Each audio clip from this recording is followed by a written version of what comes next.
bunch of ridge runners. Get the lead out.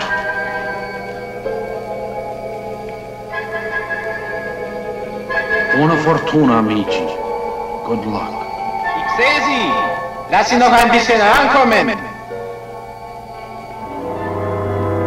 In the closing months of 1944, forward units of the American Fifth Army were faced with the task of breaking through these ridges of the German Gothic defense line.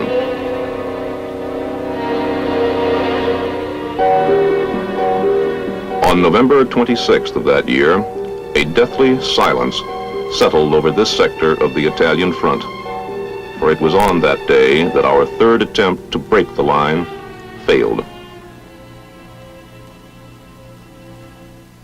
The story born out of that stalemate is the subject of this film, told from the personal viewpoint of those who were there.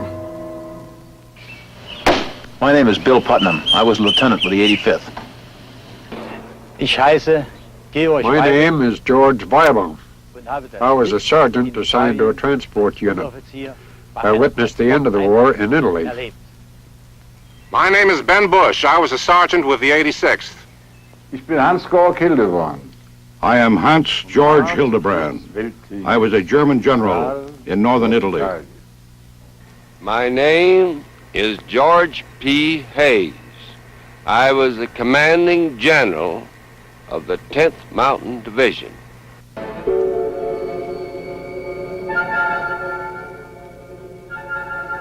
I was certain that words would never be capable of describing what happened here.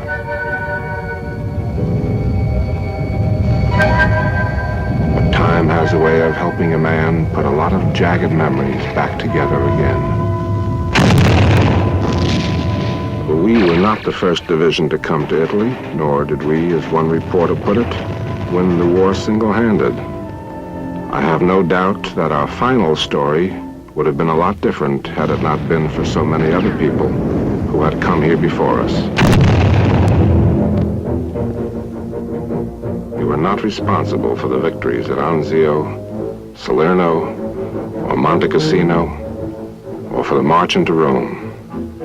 We were still in the States in those days. I believe it was Ernie Pyle who called it the Forgotten Front.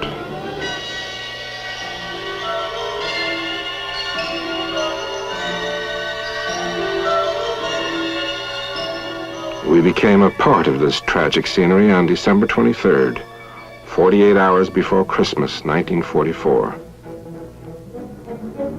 We checked into Livorno exactly 1 month and 1 day after the Germans beat back our third attempt to scale their Gothic line. We were given lots of straw to bed down so that we could have insulation from the cold. And it seemed like a wonderful place because the sun was warm. We were well dressed. We were being fed very well. We had lots of time to ourselves. And the idea of the front lines or warfare seemed very far away. We were a peculiar assortment. Our rank and file was made up of Austrian and German Schussboomers, Olympic ski champions, European and American mountain climbers, and what today's generation would probably refer to as Ivy League double domes. Harvard, Dartmouth, and Yale were well represented.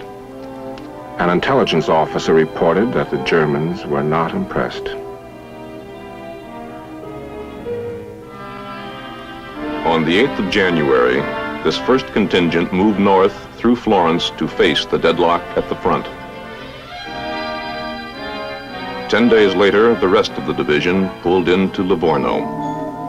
We had come up from Naples on landing craft and were camped in a park. The whole division was there except for parts of the 86th that were ahead of us and had been in the line. It was raining.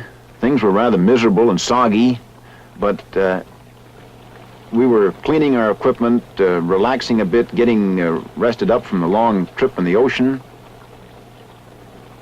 It was wet, muddy, and the foxholes that they had dug were full of water and very unpleasant. So they were quite anxious, I think, to get on with the show and get something moving. On February 4th, we were ordered, my platoon plus one rifle platoon from the 3 rifle companies of our battalion, into a make-up company that was supposed to do something. We weren't really sure what we were supposed to do. But we had orders to go up the valley to our left and ascend the ridge that overlooked the town of Piancenatico. We did this. We got up to the top of the ridge in fairly good order, and I put my mortars in position to shell the town of Piancenatico, and we then waited for something to happen. Gerd, jetzt kommen die Amis von hinten. It happened. We did some damage to the town of Piancenatico, but it was all done with my mortars, the 60mm mortars of a line company. I remember rather enjoying the performance because we were actually doing something. We felt constructive. I'm sure the Germans had a different attitude, but we could see some Germans in the town, and I did my own observing, calling the shots to create maximum damage. You can't really do a great deal of damage against buildings with 60mm mortars, but I tried. And I remember seeing, praying, just hoping I could drop one round down the chimney of the building that I was sure was their headquarters. And we knocked an awful lot of tiles off the roof first, but I finally got one round right smack down that chimney. I felt so good to see the flames and smoke shoot out the windows and the door. It was a glorious feeling. I guess it was really the only satisfying event of the whole day for any of us on that raid. For it was then that someone turned the tables on us. First I thought it was maybe our own artillery, but it was our friends down below, lobbing shells all over the stupid ridge. For some of us, it was our first experience under fire. It wasn't very pleasant. Then a funny thing happened. We couldn't get enough of us to move out of the way. I kept wondering why the officer in charge didn't move, but no one budged. But the moment I got hit, everybody cleared out.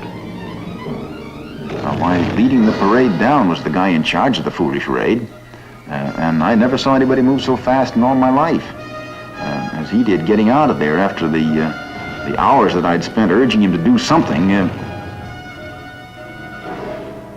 The end of the first skirmish. Confusion, fear, a wounded man. Just a sample of what life on the line could be like. There may have been more than one man who wished he had stayed in Livorno. A communique from the front read, "The sector immediately south of the German Gothic line was relatively quiet today." Another report simply stated that the Germans had been observed digging in. 6 days later, on the 11th, elements of the 86th Regiment began probing into enemy territory, looking for ways in which the 10th might gain access to some of the heights the Germans held.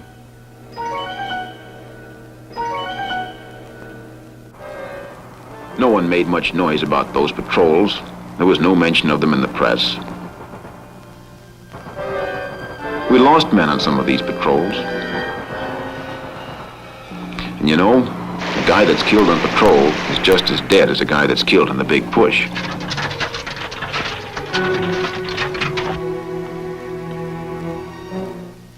Within 3 weeks of their arrival in Livorno, all remaining elements of the 10th that had been limbering up in rear areas began moving up to their pre-assault positions in and around the town of Piancenatico. They passed men who had already been at the front. We naturally spoke to them, eager to find out what battle was like, what combat was like, what bullets were like. And I remember how they told us about the horror that they had experienced, how death actually came to many of their comrades, how they narrowly escaped death, how they were wounded and they would never go back under any circumstances. Here was the situation at the front as General Hayes saw it from his command post. On my left is Riva Ridge, and on my right is Mount Belvedere. And on the right of Mount Belvedere is Mount Gorgolesco. Between Belvedere and Riva Ridge, that small humpback ridge was also held by the Germans. As you can see, the Germans had observation on all of our front, and it was essential to capture Riva Ridge to prevent them from looking down on our flank and rear when we attacked Mount Belvedere. The thing that disturbed me most in preparing for the attack was assembling the division in this sort of a punch bowl surrounded by the mountains that the Germans held. They had observation on the whole area that the division would have to come into to prepare for the attack. Now, I felt quite sure if the Germans found out that the whole division was assembling in that area, that they would reinforce their troops and make it much more difficult. So the problem, first problem that I faced was try to slip the division in at night.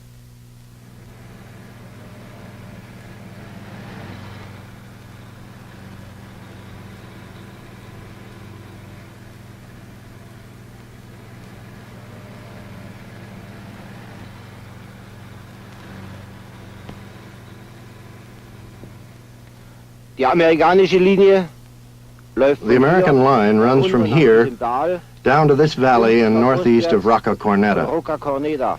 We haven't got any reporters yet on their exact whereabouts on the western flank. Now, I've ordered out 2 patrols in strength.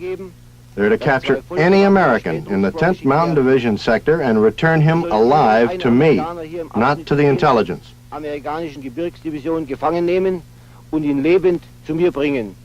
Who's in charge? Captain Kroner. He's a mountain man himself.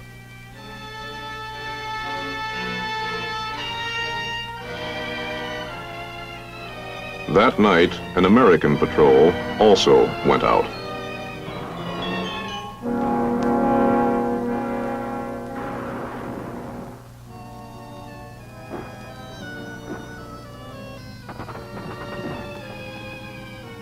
Hans! Hans! Hier rüber! Halt die Klappe da hinten und mach das Licht aus! In the dark, they met. That night, no prisoners were taken. The entire division, more than 13,000 men, continued to move into and around the town of Vitacatico.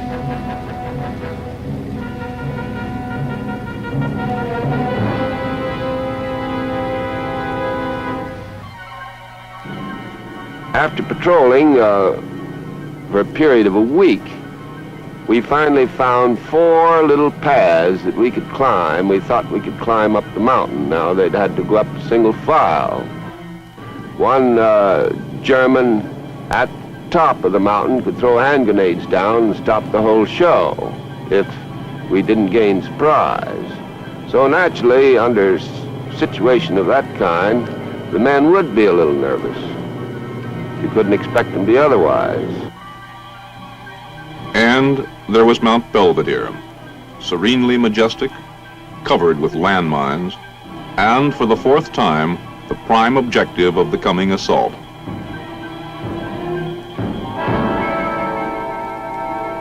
The first impression of Mount Belvedere from in front of Vitacatico was that it was so far, far away and awfully high up. It seemed impossible that we'd ever be able to make that distance and ever be able to capture that mountain.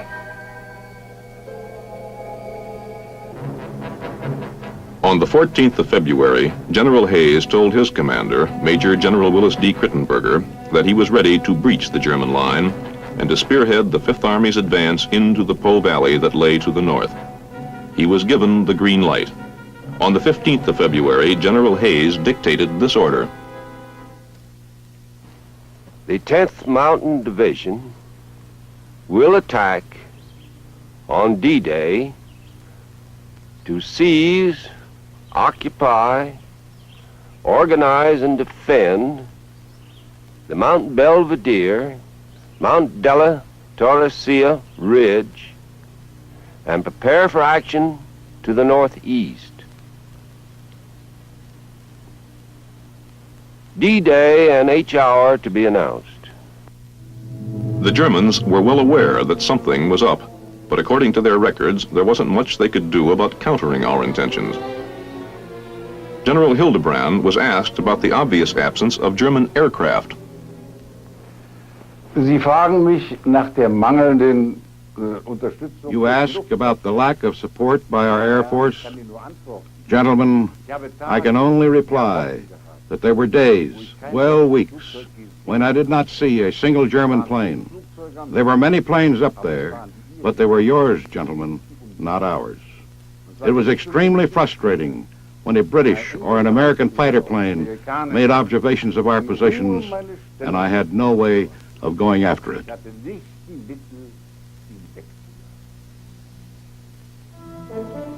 Some 10th Mountain Division veterans may remember this house. Farmer Giuseppe Lenzi has lived in it all his life.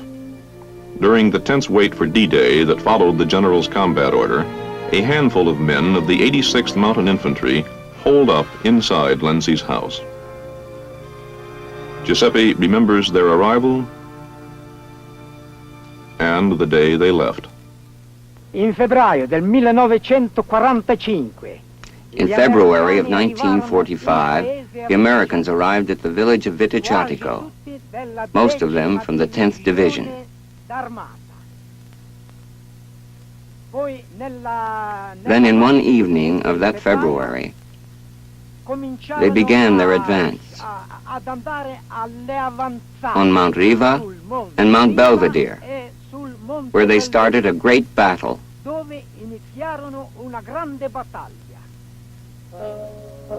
As Giuseppe and other farmers watched the troops move out, another man helped guide one of our first probes up the sheer cliffs of Riva Ridge. His name, Gino Lanzi. On the evening of February 19th, 1945, the 10th American Division began the seizure, the occupation of Mount Capalbuso. Slowly, quietly, to surprise the Germans who were sleeping.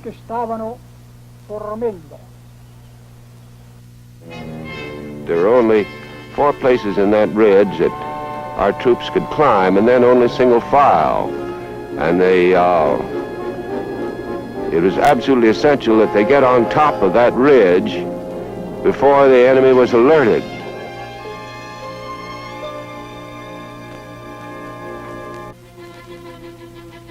It was at this point that the division's special talents first came into play.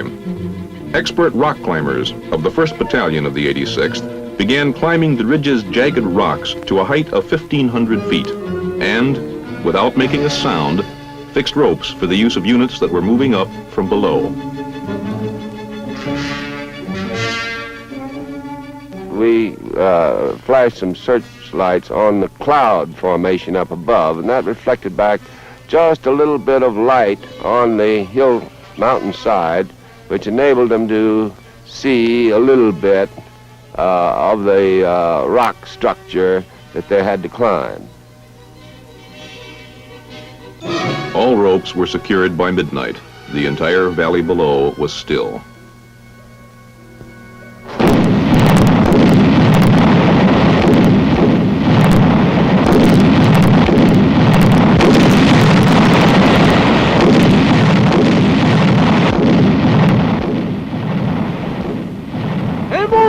Pass auf von links!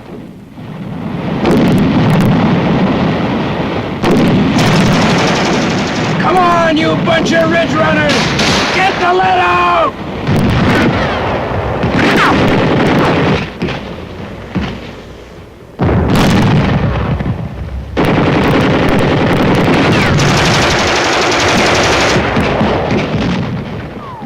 after 2 hours of combat, there was still no word from the men on top of the ridge.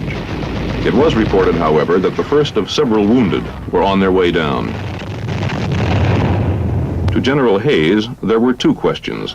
Would mountain climbers prove to be the answer to the Gothic line?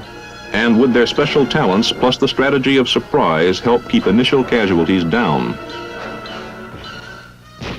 After midnight, the first indications of success trickled down to the valley below. Company B of the 86th had dislodged all German troops from the top of Rivas Mount Capelbuso. At dawn, a single platoon of Company A reported that it had occupied the northern end of the ridge, Piso di Campopiano.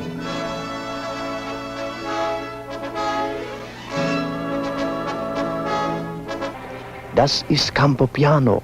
Bis morgen früh haben wir die Bande runtergeschmissen. Gehen wir.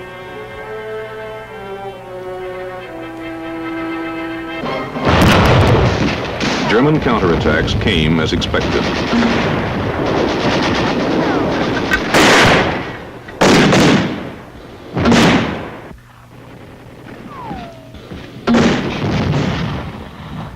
They were vicious,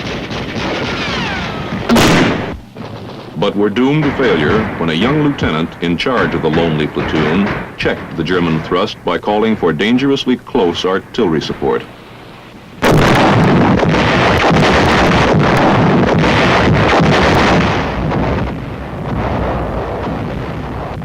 By morning of the following day, the ridge was ours. The 10th Mountain Division, still considered green, had chopped the key threat out of the Gothic line. Belvedere was next. In the early morning hours, while initial mopping up operations got underway on Riva Ridge, the 10th let loose with a terrible hail of steel against Gorgolesco and Belvedere. It did not inspire peace of mind in the men who waited below, for the Germans had, after all, overcome that kind of shellacking on 3 previous occasions.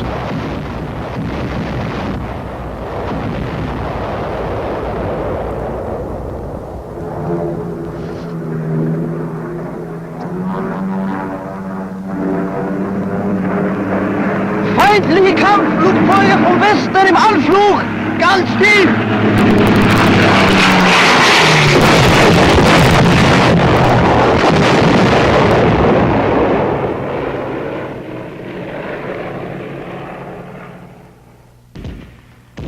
When it seemed as though the hill had died, the 85th and 87th regiments pushed off for the minefields above them. Da kommen sie! Lass sie kommen!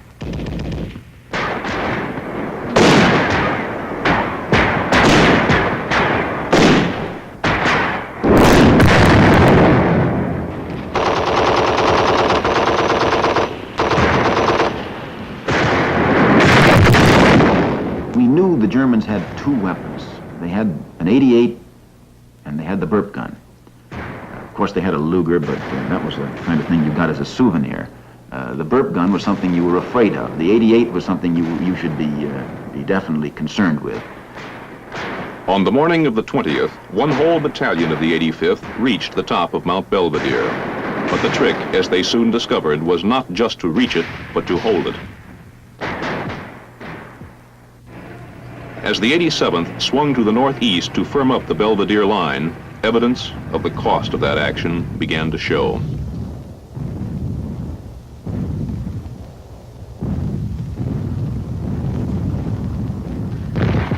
The Germans rushed the 741st Jaeger Regiment into the line,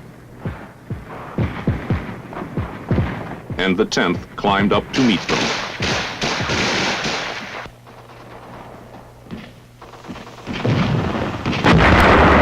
They wept as they crawled, and they screamed, and the Germans who saw them thought they were crazy.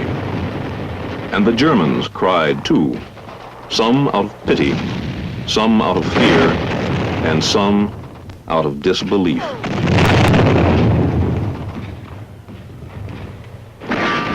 By the 22nd, it became obvious to both American and German commanders that the 10th was no ordinary combat outfit. for by that day it had become clear that it would succeed in holding the objectives assigned to it. News of this relentlessly aggressive outfit spread deep into the German lines. Prisoners revealed that their commanders had called it the Elite Mountain Division. German Sergeant Gerd Weibel was in that combat zone. Ich erinnere mich noch genau, als ich südlich von Bologna. I remember distinctly when I took over a transport unit south of Bologna. I learned that the American Mountain Division pressed upon us. It came as a shock to all of us because we knew very well that this would spell our collapse.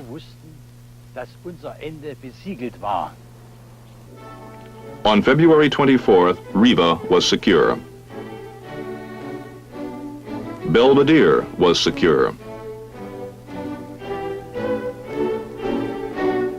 And all initial objectives to the northwest were also secure. Peace returned to Viticetico. Just an occasional shot could be heard. In a letter of commendation to the division, General Mark W. Clark, commander of the 15th Army Group, said, "My congratulations to the officers and men of the 10th Mountain Division. You men have done a damn fine job." General Hildebrand says, Ich achte diese Truppe. I respect this unit, for I fought against it. Your men fought back very well, and you did not make it easy for us. But I believe our men did not make it easy for the 10th Mountain Division either. A soldier's fate, a soldier's duty. Next week, part 2 of The Climb to Glory. It was on a dark winter night in central Italy that a group of expert GI rock climbers fixed ropes to the side of this mountain, scaled this ridge in absolute silence, and dealt defeat to the Germans who'd been waiting on top. The 10th Mountain Division, fresh from the States and new to combat, had done what others before had for months been unable to do. German field commanders, startled by the speed with which the outfit climbed and moved, called it America's Elite Mountain Division. American commanders noted the compliment and then chose the 10th to spearhead the final push through the German lines. The story of that last assault in Italy is the subject of this film. It will be told by Italian citizens Angelo Maldini, Maria Morotti, and through the personal views and recollections of those who served at the front. My name is Bill Putnam. I was a lieutenant with the 85th. My name is Franz Hubel. I was a German soldier with a heavy artillery unit in Italy. My name is Ben Bush. I was a sergeant with the 86th. My name is Horst Kugelmeyer. During the Second World War, I was a corporal with the Mountain Division in Italy. In Italien im Einsatz. My name is William J. Moran. I was the division chaplain. I am Hans Georg Hildebrand. I was a German general in northern Italy at the end of the war. My name is George P. Hayes. I was the commanding general of the 10th Mountain Division. As the last traces of the snows of '44 vanished from the Italian soil, the 10th Mountain Division prepared to move north to break through the rest of the German Apennine defense line. One of its immediate objectives was the once quiet town of Casteldaiano. Innkeeper Angelo Maldini lives there today. The story of the 10th American Mountain Division in Casteldaiano, it began on March the 3rd, 1945. There are many people at Casteldaiano who remember that day. The American 10th Mountain Division could be seen coming through the valley. They had two objectives. Looking south on the right, the town of Casteldaiano, and on the left, Monte della Spegna. The Germans were well entrenched. They were ready for them.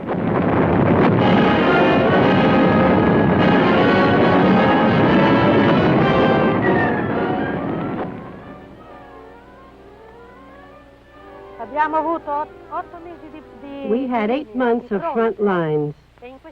In those 8 months, they tore down all the houses at Castle Diano. There wasn't one covered. There were also some dead. And then the Germans took from the houses all they could take. But when the Americans arrived, they gave us things to eat. And, well, we lived a little better.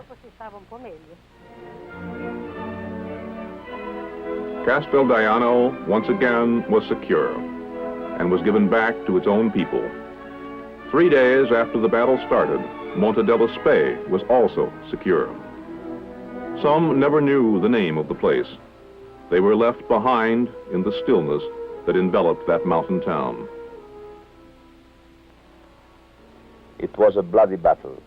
The people here were glad when it was over, but the sadness that all wars bring can still be felt in these hills. The division paused to wait for its supply lines to catch up, and the men prepared for the next offensive. During this relative respite from battle, routine patrolling continued. The 10th Mountain Division will attack from positions on Mount dello Spey.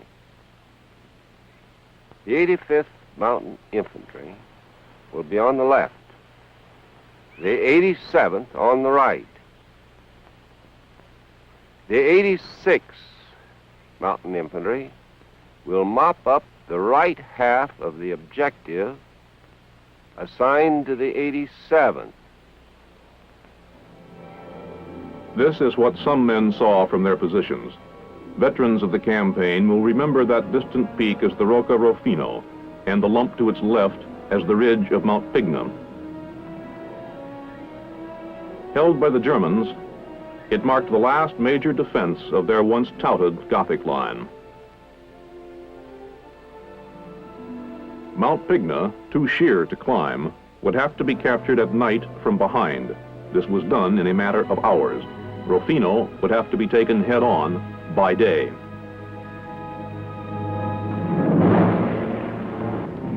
Rocca Rufino's attack began very early in the morning at dawn. And we were starting from a high ridge, looking down a valley. We weren't to start until after all the preparations had been readied, so that we had a beautiful view in a beautiful day, bathed in sunlight, of the valley, the mountain, and everything around it. This was in the spring, and we were waiting for the beginning of the air attack. Before long, the planes came overhead, and it was a pleasure to see them diving down toward the mountain. And as they screamed down the mountain and turned on their way up, you'd see a release of flame that would reach almost to the sky. A napalm bomb released. The fire lasts a long time because of the jelly that spreads along the mountains. And the rate of burning seemed to be terrific. Everything seemed to be in flame. And as plane after plane peeled down, let go its bomb, and more flame reached up in the sky, it seemed as if nothing that was alive could ever survive that fire. And when everything had been finished and everything had been done, and there seemed nothing more for us to do than just walk over. Just walk over leisurely and take the ground, and it was ours. Then everything came right back at us. Everything and more.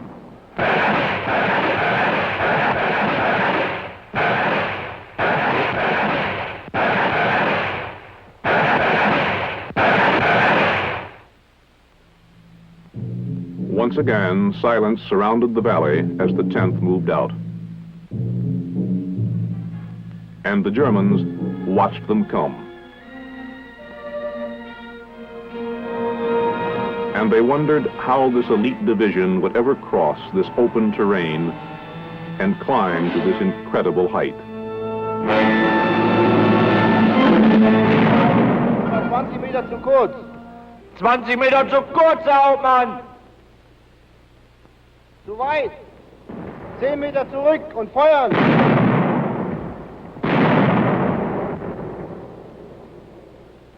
Und noch 5 zurück.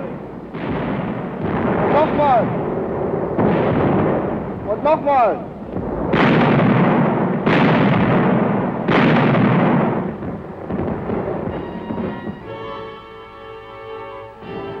Few people will remember the name of this mountain hamlet below the Rocca Rufino.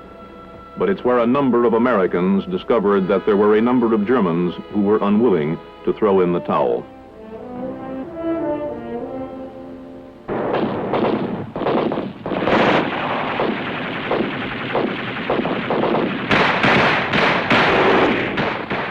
Further resistance ended when General Hayes sent a fresh battalion in from behind and surrounded the town.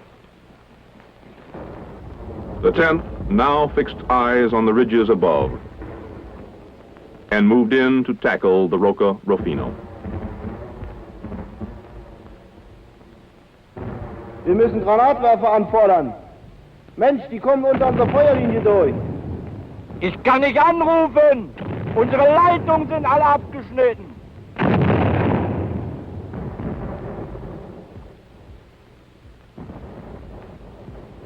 A German corporal remembers what happened next.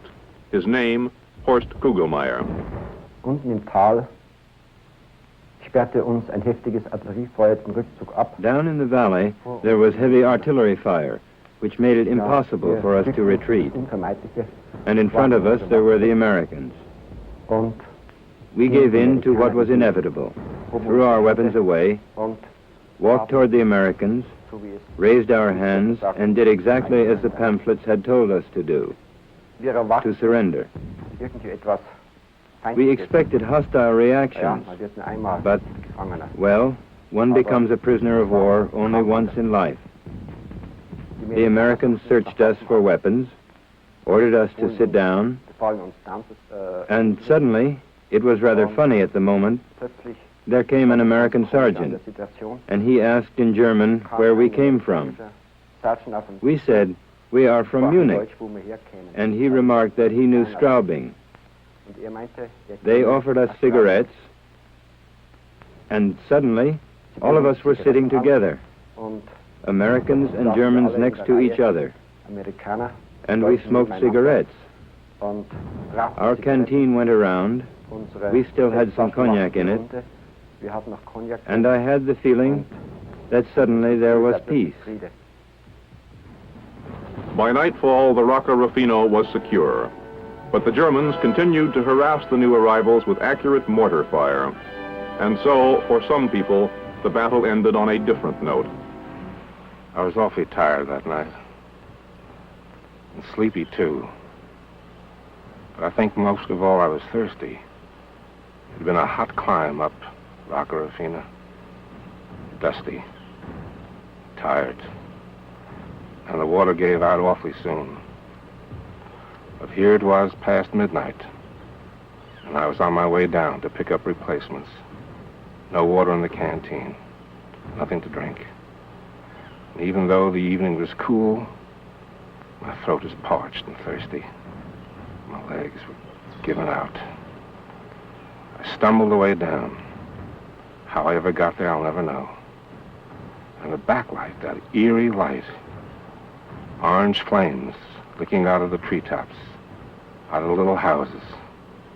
Red flames, too. The whole forest, the whole mountain was dying with that wonderful, eerie light. And I was just making my way down, hoping I'd find them, hoping I'd find my way back, without any mines, without any shells, without anybody being hit. Every now and then a gun would go off. Not often. I guess the Germans were tired too. But they would go off once in a while. Not enough to scare me. And then when I found them, and we started the way back, I was even more tired then. More tired. I stumbled forward, up to find my place where we were before.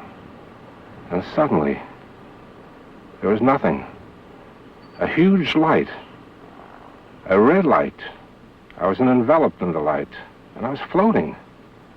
I was floating on my back, and I was saying to myself, so this is what it's like to be dead. So this is what it's like to be dead. So this is what it's like to be dead. It wasn't bad. Didn't feel a thing.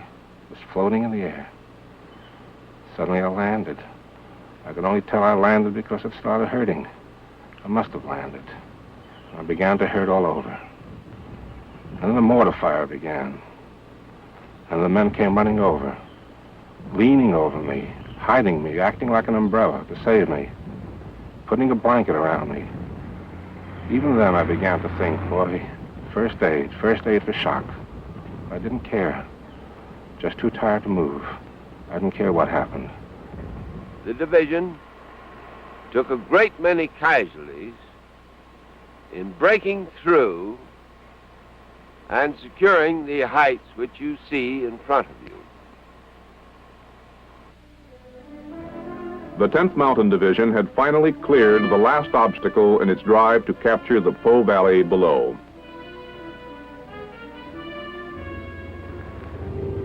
The Germans, tossed off the Apennines for good, began rolling north in the hope of slowing the Allied advance at 2 river crossings. The first at Bomporto, the other farther north at the town of San Benedetto. It was no secret that the Germans would try to destroy all the bridges. The 10th would attempt to prevent this from happening. Brigadier General Robinson Duff, second in command, was assigned to this mission. I gave Robbie Duff a battalion of infantry mounted in trucks, some light tanks and reconnaissance units, and told him to bypass any resistance he ran into and move as rapidly as he could down to the Bomporto bridges and capture them intact. I told him never mind the Germans that he ran into, to go around them, that the rest of the division would come along behind and mop them up. Miraculously, the Germans were outrun. The bridge at Bomporto was captured intact.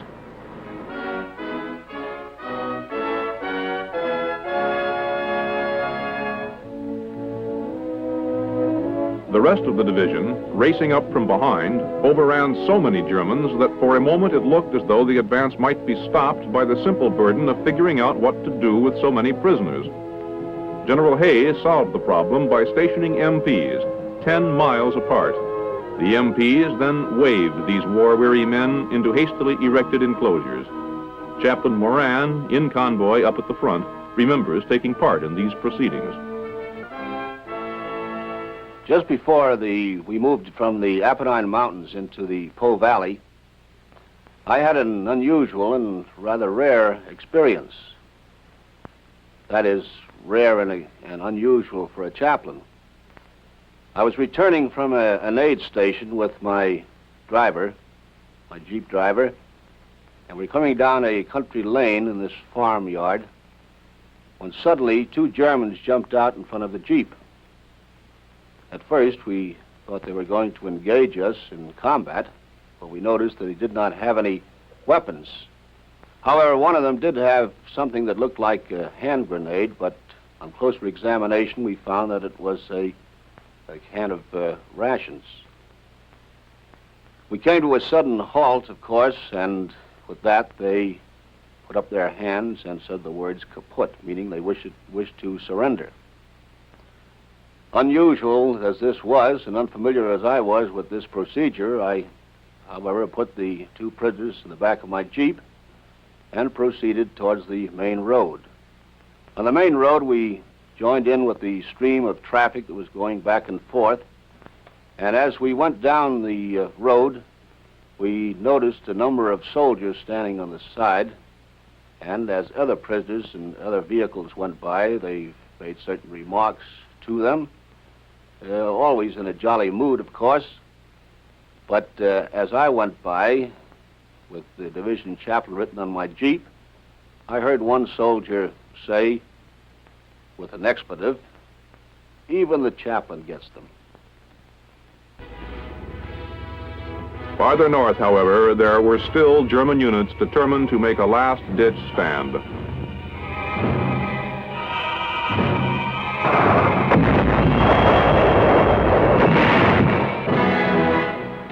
General Hayes remembers that it was in this action that he lost his second in command. It was then about 9 o'clock at night.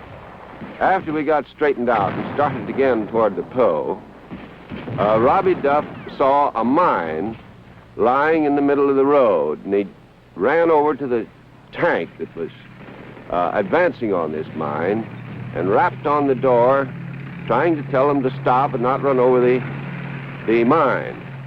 Unfortunately, they ran over the mine just as he got to it, and that wounded him.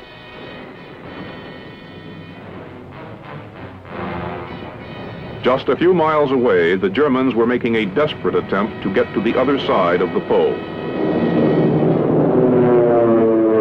Their retreat was costly. Private Franz Hubel was there. Die Verwundeten mussten wir zurücklassen.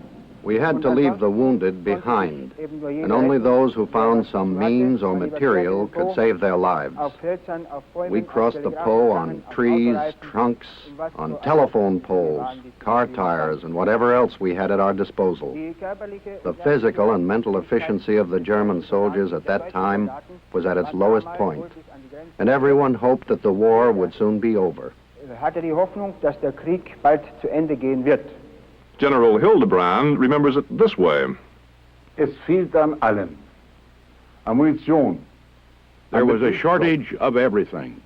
Of ammunition, of gasoline, of reinforcements, of tanks, and above all, aircraft. Nevertheless, gentlemen, a demoralization of the troops did not occur. Our men at the front did their duty to the bitter end. That night, the 10th arrived at the Po. Well, the next morning, I went down and looked at the Po, across the Po with my field glasses, and I could see that the dike on the other side was all prepared for defense. They had foxholes were vetted in the, and as far as I could see, there were no infantry over there. And I thought, well, we'd better get across before the German infantry come and man those defenses. So I planned the crossing with the 87th Infantry making the initial crossing at high noon.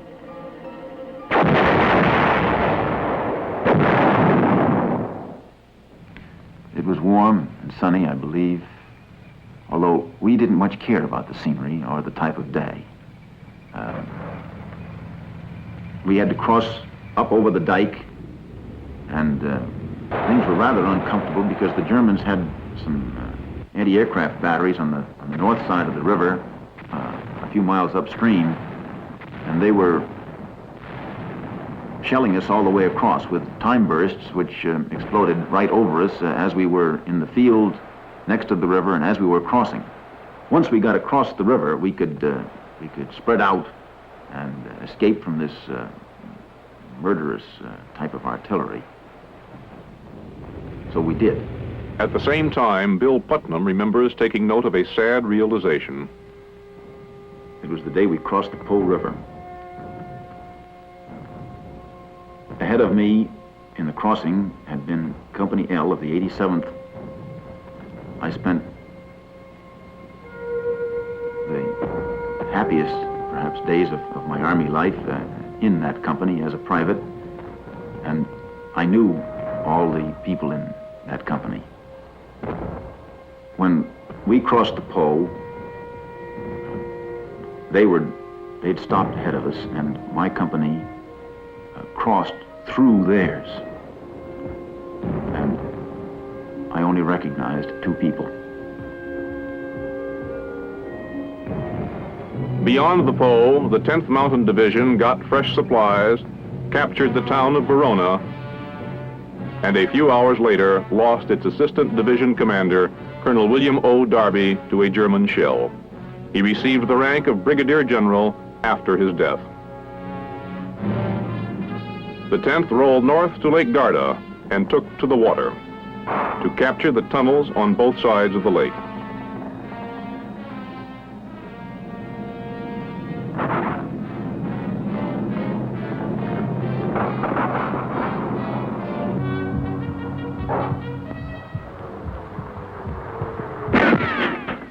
and it left friends behind as the fading war claimed its very last victims. It fought for the town of Torbally and silenced resistance on the northern shore. It battered the Germans out of their last mountain stronghold. It cleared the Adige line and then held the Germans at bay. Mein lieber Sohn, es sieht so aus, my dear als son, ob es nicht mehr lange dauern würde, it appears that it won't last much longer in these murderous hills. wenn ich dir sage, Don't be sorry dass wir verloren haben. when I say we have lost, Denn das ist die bittere for that Wahrheit. is the bitter Wir haben fact. nicht die geringste Hoffnung mehr, We no longer have diese any hope unglaubliche Wendung of der stopping this Ereignisse incredible turn of aufzuhalten. events. Ich schreibe dir I write this to you weil ich gewiss certain bin, that no censor would be so foolish dass as to disagree with these words at this late hour.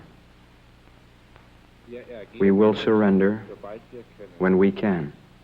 Wir haben keine We have been left no other course. kein Gebirge, No ridge, keine Höhe scheint no mehr peak, sicher zu sein. no height seems safe enough. Wir sind uns bis über die Wolken We have been followed into the very heavens. We took the town of Riva. The war was over.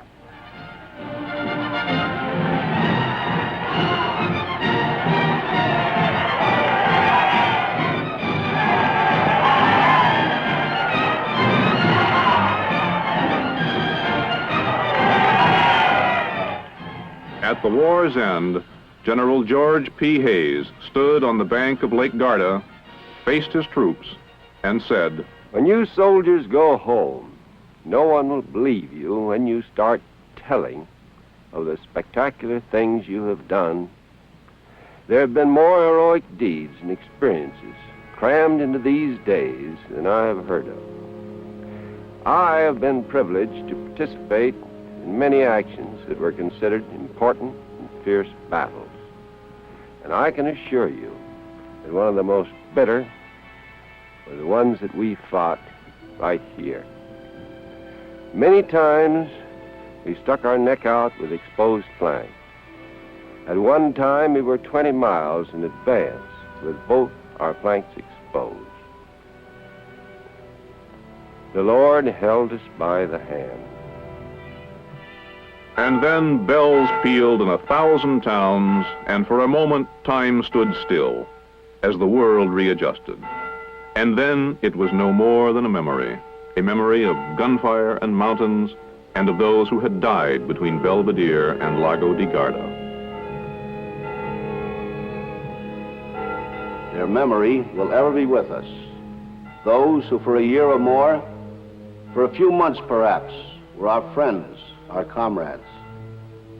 And we feel that we have thy divine approval when we say that we are proud to be with them, members of the same unit, the same army, the same commonwealth.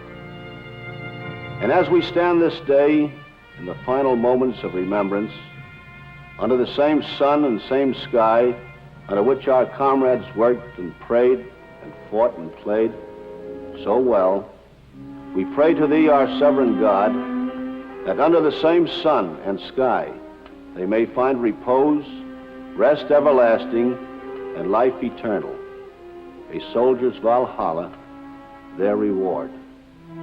May they rest in peace.